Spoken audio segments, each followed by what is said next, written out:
All right, welcome to Hoops Tonight here at the Volume. Happy Wednesday, everybody. Hope all of you guys are having a great week. As promised, today we're hitting our mailbag. A bunch of you guys dropped a bunch of really good questions. Remember, if you want to get questions into the mailbag, go into our full episodes, type mailbag in the comments with a colon. That's the thing that I look at as an indicator of a mailbag question. Write your comment in there or your question in there, and then we'll get to them. Typically on Fridays throughout the season. I've just been doing a lot of traveling in March, so we've been on a funky schedule. But after the next 2 weeks, I finally am done traveling for the rest of the season, and we'll get back into our kind of Friday schedule from there. But that's how you guys can drop questions. You guys know the drill. Before we get started, subscribe to the Hoops Tonight YouTube channel so you don't miss any more of our videos. Follow me on Twitter at _JasonLT so you guys don't miss show announcements. Don't forget about our podcast feed, wherever you get your podcasts under Hoops Tonight. It's also super helpful if you leave a rating and a review on that front. We also have brand new social media feeds on Twitter, Instagram, and Facebook. We're releasing content throughout the year.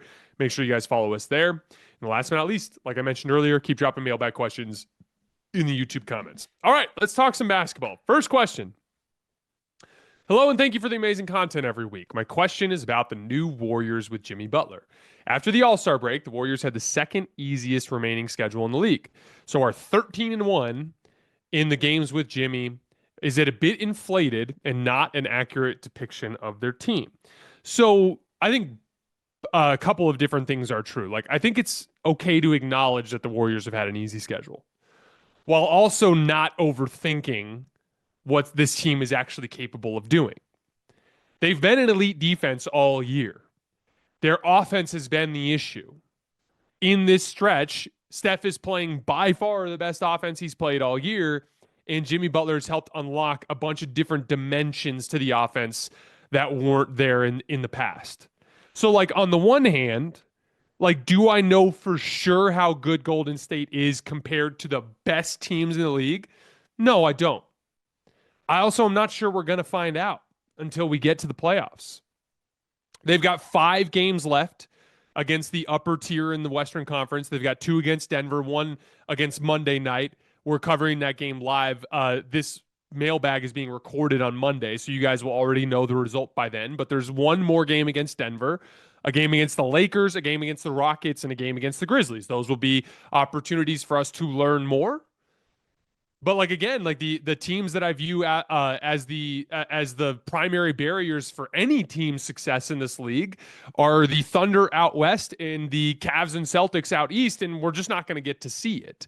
But at the same time, again, even though some of that is being left up to, hypothesis from us, there's a huge part of it that's like, let's not overthink it. The Warriors have beat the Thunder twice this year. They've beat the Celtics this year. In those games, it was a combination of elite defense and Steph rising to the occasion and everybody playing well off of it. And so, like, while there is a good amount of hypothesis here, I think it's my personal hypothesis would be that team is one of the top tier teams in the Western Conference. Like, I think they're at least on the same level as Denver and the Lakers, and probably closer to the Thunder than we're willing to admit. At a certain point, you just don't want to overthink it. Elite defense, Steph Curry, Jimmy Butler. Like, I don't need to do a ton of second guessing whether or not that team is capable of doing damage in the Western Conference.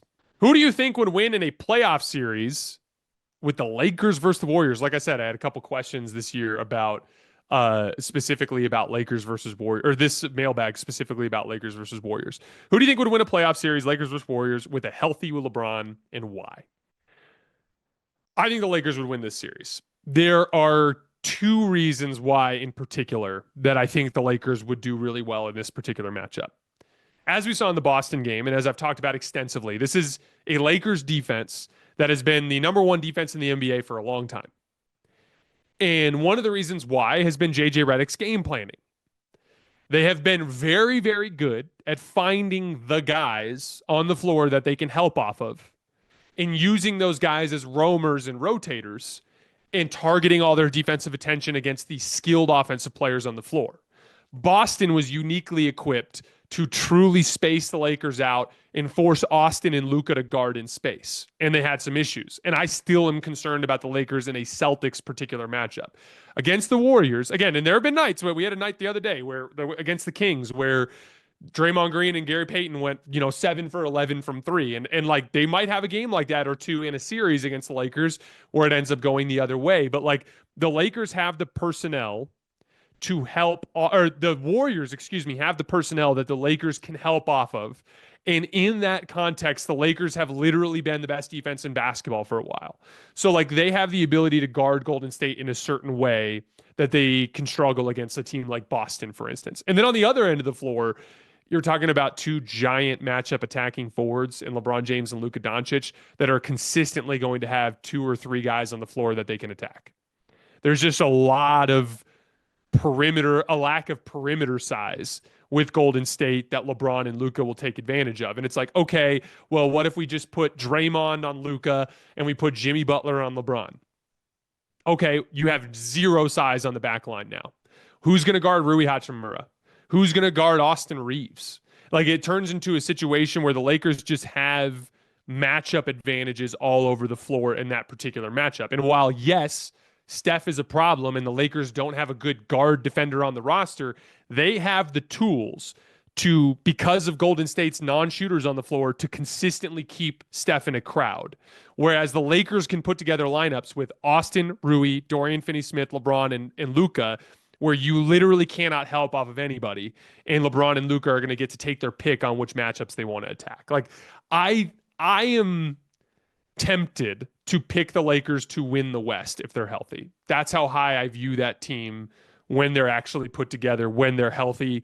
I'm not 100% sure about that yet. I'm waiting until we get closer to the playoffs to make my final take on that front. But, like, I'm pretty high on this Lakers team. I think they're going to be really, really good. It's like OKC and Boston are really the two teams that I'm particularly worried about there. So I would pick them against the Warriors in a playoff series.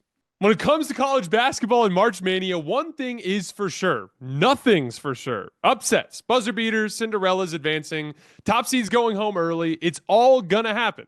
Bet the unexpected, every upset, every day with DraftKings Sportsbook. With live betting, exclusive content, promos, and parlays, DraftKings is the ultimate college basketball destination for March. Ready to make your first bet? Check out the matchups and pick a team to win. It's that simple. I'm a big Arizona Wildcats fan, born and raised here in Tucson, Arizona. I'm a little skeptical about them on the offensive end of the floor, but they looked really good on defense again last night against Kansas, so I'll probably be betting on them this time around. First time, here's something special just for you. New DraftKings customers bet $5 to get $200 in bonus bets instantly. Bet the unexpected with DraftKings Sportsbook. Download the DraftKings Sportsbook app and use code HOOPS. That's HOOPS. That's code HOOPS. For new customers, to get $200 in bonus bets when you bet just $5. Only on DraftKings. The crown is yours. Gambling problem? Call 1-800-GAMBLER. In New York, call 877-8-HOPE-NY or text HOPE-NY to 467-369. In Connecticut, help is available for problem gambling. Call 888-789-7777 or visit ccpg.org. Please play responsibly on behalf of Boot Hill Casino and Resort in Kansas.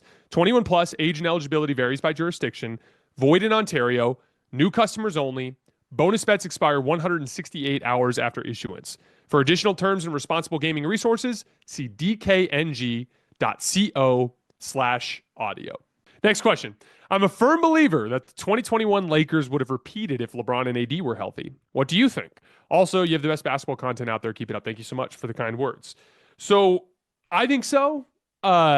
It really is this simple. Like, do you think that the 2021 Milwaukee Bucks or the 2021 Phoenix Suns or the Atlanta Hawks or the Clippers or that Kawhi Leonard, those were literally the Final Four teams that year, as all of the elite teams that were great in the previous year broke down from all of the extra wear and tear that they took on from the bubble. And so, like, they're legitimate champions, the 2021 Milwaukee Bucks. I never want to go back and try to take away credit or anything like that. But who do I think was the best team that year?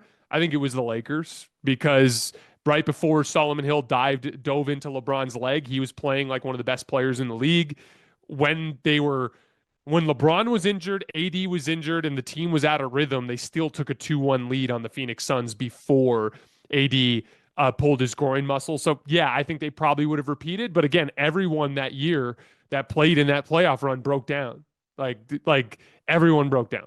And so at a certain point, like, even if they beat the Suns team, they could have broken down in a later series. It just would have been really difficult to turn around and win a championship after what happened in that bubble season. Are the Denver Nuggets still contenders based on the recent performances against good teams? Jokic seems to be playing well, but his counterparts are having a lot of issues, be it with injuries or finishing plays.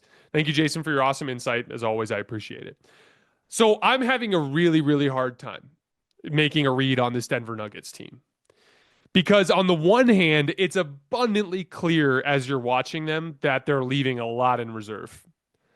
Like, it doesn't take a rocket scientist to tell you that they're capable of beating the Washington Wizards or winning comfortably against an Austin Reaves led Lakers team that's missing 4 of their 5 starters.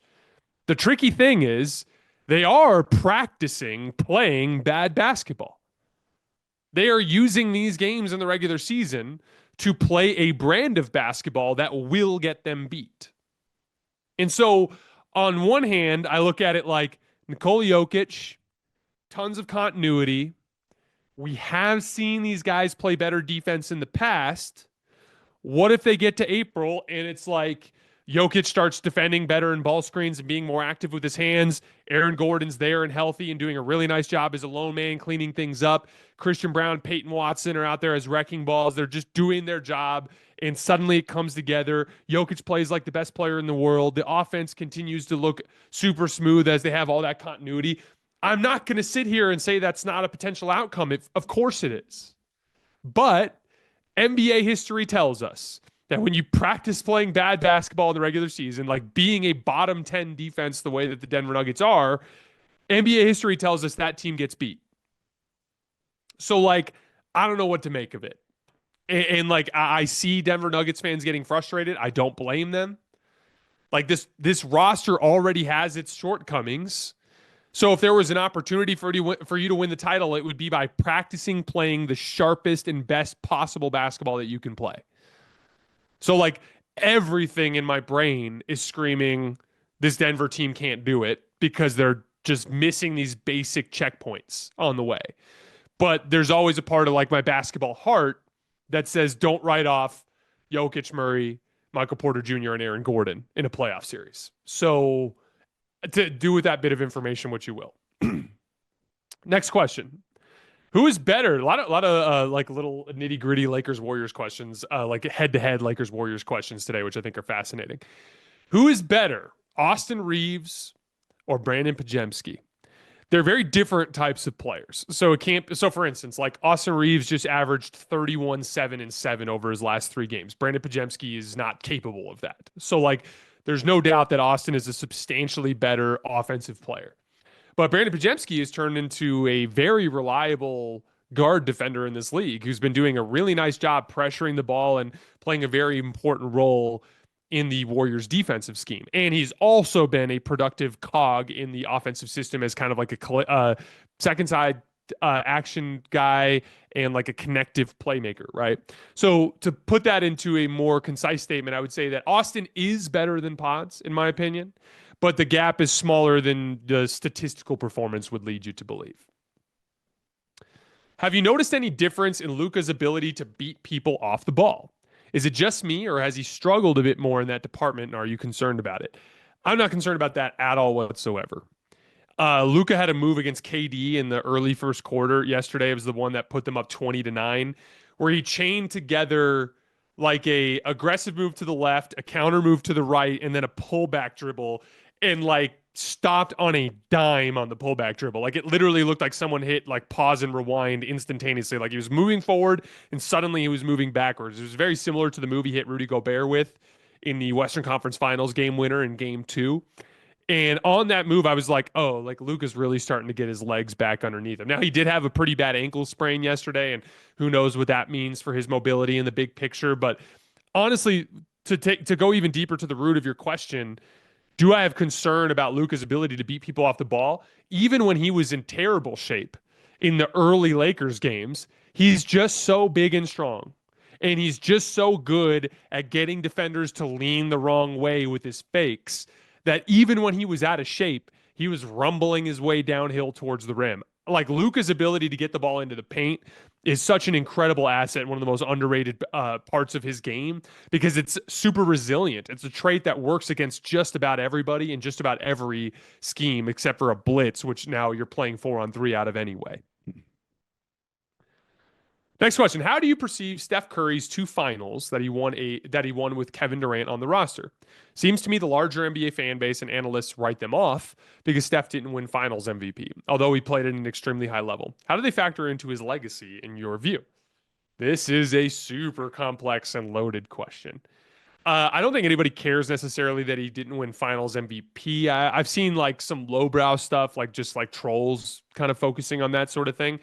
I do think that there's some reality to the basic fact that every NBA championship has a different level of resonance with people. Let's just go back through recent NBA history. Like there's not a lot of people that are profoundly moved by the 2024 Celtics, who have 5 players who fetch over $30 million a year on the open market, beating the Pacers and the injury ravaged Pacers and the injury ravaged Cavs along the way to winning a title against a good Western Conference team, but a Western Conference team that nobody thought was the best Western Conference team last year. Like that title, it's still a title. You're not going to get a lot of casual fans that are like, oh my goodness, this is the most impressive thing anyone's ever done. Same sort of thing goes with the Denver Nuggets. If you look through, like they were considered one of the better teams in the league, but they faced a lot of like semi-limited teams along the way, and then they didn't have to face the team out of the Eastern Conference that everybody feared, which was the Boston Celtics or the Milwaukee Bucks. And so it has a certain amount of like just a little bit of a weird kind of like public perception of that title. 2022, when Steph Curry beat that Celtics team and that team didn't have a secondary star, like of all of the championships Steph won, that is by far the most resonant. That is the championship that when you look back, like that's the one that's unassailable. That's the one that even the people that don't like Steph that much are like, holy shit, that was crazy. Like down 2-1 on the road in Boston, hitting all those crazy, insane shots he did to drop a 40 piece to win the title. Like that was crazy, right? Like I could say the same thing in reverse about LeBron. Like LeBron's 2020 title, when he won with Anthony Davis, that title is the least resonant of the 4 that LeBron won. If you go back to 2016, that was LeBron's title. That was similar to the Steph one in 2023, where it's like, that's unassailable. You can't shit on that. That is the accomplishment. That is the defining moment of LeBron's career. That 2020 title is still a championship. It still counts in the ledger, but it's not the one that's going to resonate for the length of time that we talk about LeBron James the way that 2016 title does. Or the 2013 when they're down 3-2 in the finals and they have to go to 7 games in the Eastern Conference Finals and the NBA Finals. Those resonate differently. With Steph, as you look back to the 2017 Finals, here's the simplest way that I could put it to you guys. In 2017 before the season and in 2018 before the season, the Warriors were so favored over the field that before the season started, so in early October, the sports books had them as a negative odds favorite to win the title. Meaning if you bet $1 in October for the Warriors to win the title, you were going to win less than $1. That is how clearly more talented that team was than anyone else in the league. Doesn't mean they're not champions. Doesn't mean those titles don't count. But yeah, like think about a bet you've placed recently on DraftKings where you received negative odds and like think about how you expected that team to win or you expected that player to hit those points, rebounds, assists, score a touchdown, whatever it was. You expected it with the negative odds. That's how everyone felt about those Warriors teams before we even started playing basketball. So at a certain point, I do think it's worth at least acknowledging that those titles carry a different level of weight in the court of public opinion. But it doesn't change the fact that at the time, I still believed Steph was one of the greatest players in NBA history who was more than good enough to be the best player on a championship team, thus a champion and should be respected as such. So on and so forth for KD. Like, to me, I didn't need to see KD go to the Warriors in 2017 to know that he could be a champion. He was playing with Russell Westbrook, who's like, like a kind of a hectic basketball player that made a lot of big mistakes in big spots.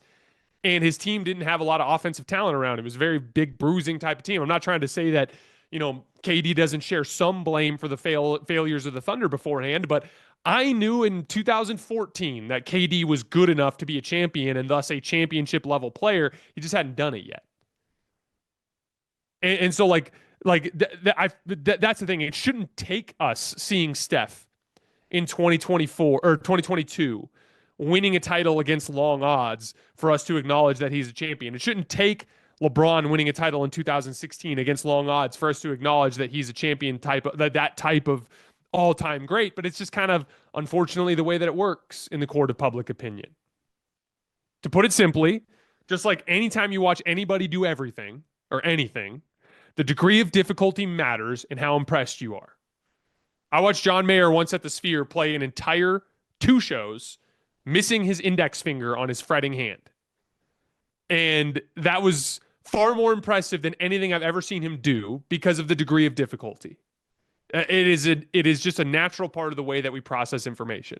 So yeah, like to me, they were championships.